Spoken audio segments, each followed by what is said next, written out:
Hello दोस्तों, diabetes के management में रोज सुबह सुबह उंगली पर फिंगर प्रिक द्वारा ब्लड को चेक करने के ट्रॉमा से बचने के लिए क्या कंटिन्यूस ग्लूकोज मॉनिटरिंग एक अच्छा ऑल्टरनेटिव है।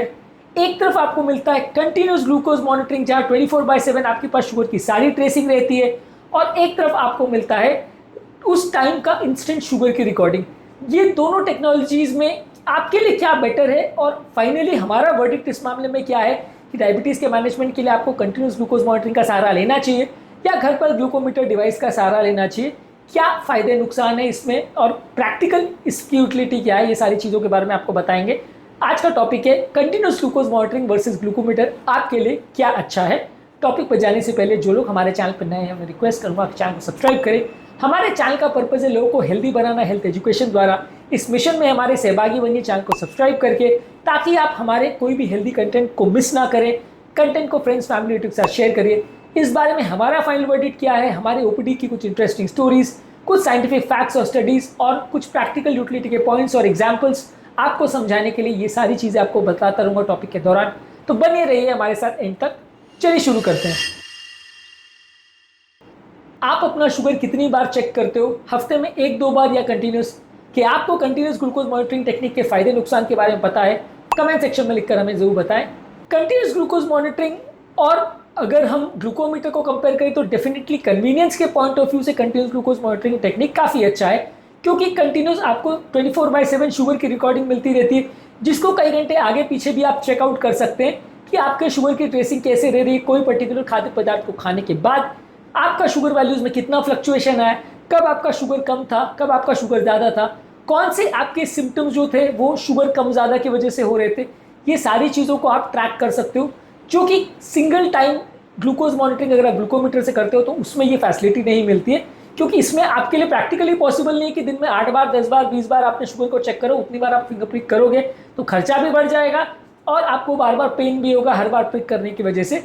तो इसलिए प्रैक्टिकली आप ग्लूकोमीटर से उतनी बार नहीं चेक कर सकते और उतनी सारी इंफॉर्मेशन नहीं ले सकते जितने की कंटिन्यूस ग्लूकोज मॉनिटरिंग से ले सकते हो। कंटिन्यूस ग्लूकोज मॉनिटरिंग आपको early warning science and symptoms भी देगा कि आपका शुगर लेवल कब कम हो गया। कई बार कुछ लोगों को, खासकर जिनको हाइपोग्लाइसीमिया अनअवेयरनेस होता है, यानी शुगर लो होने के बाद सिम्टम्स भी नहीं होते, वहाँ पे आपको सीजीएम से काफ़ी फ़ायदा मिलता है, क्योंकि सीजीएम आपको पहले से ही बता देता है कि आपका शुगर वैल्यूज़ कम है और आपको बार बार फिंगर प्रिक करना नहीं पड़ता और आप उस हिसाब से अपने डाइट को मैनेज कर सकते हो। रिसेंटली हमारे पास एक पेशेंट आए थे जिनको रोज़ सुबह चक्कर आते थे अर्ली मॉर्निंग में, उनको पता नहीं चल रहा था क्या प्रॉब्लम है।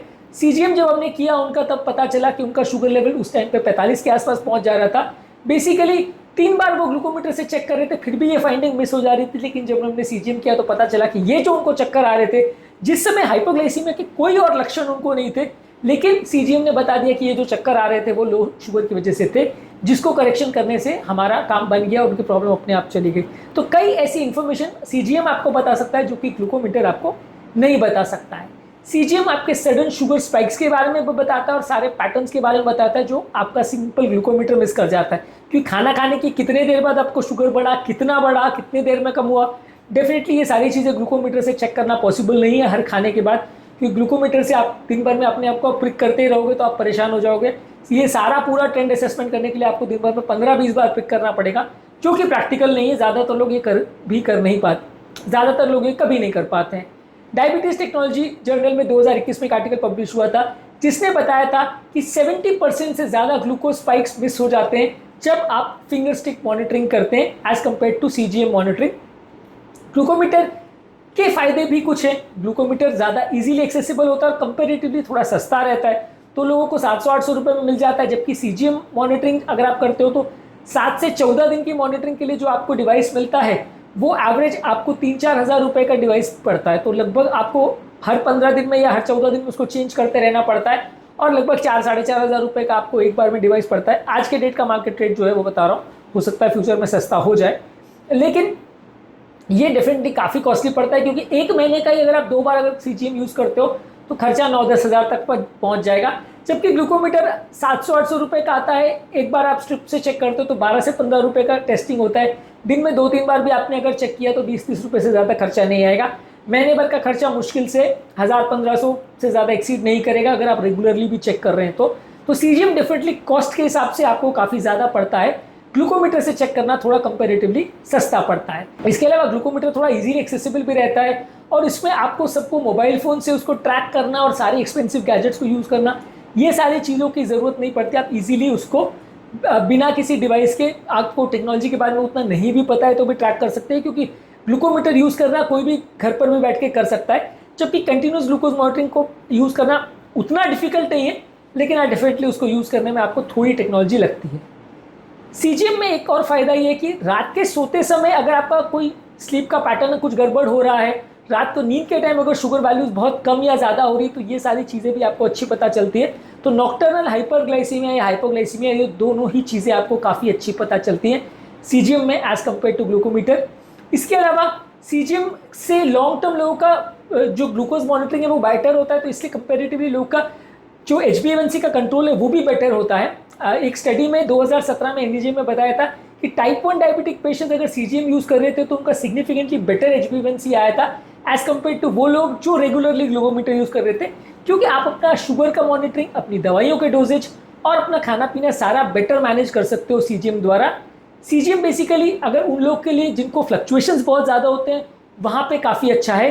जैसे टाइप 1 डायबिटीज़ में कई लोग को ब्रिटल डायबिटीज़ होता है, जहाँ शुगर बार बार चेंज करता है, दिन में कई बार कभी 100 हो जाएगा, कभी 400 हो जाएगा, फिर 70 हो जाएगा, इतने वेरिएशंस कई बार लोग को मिलते हैं।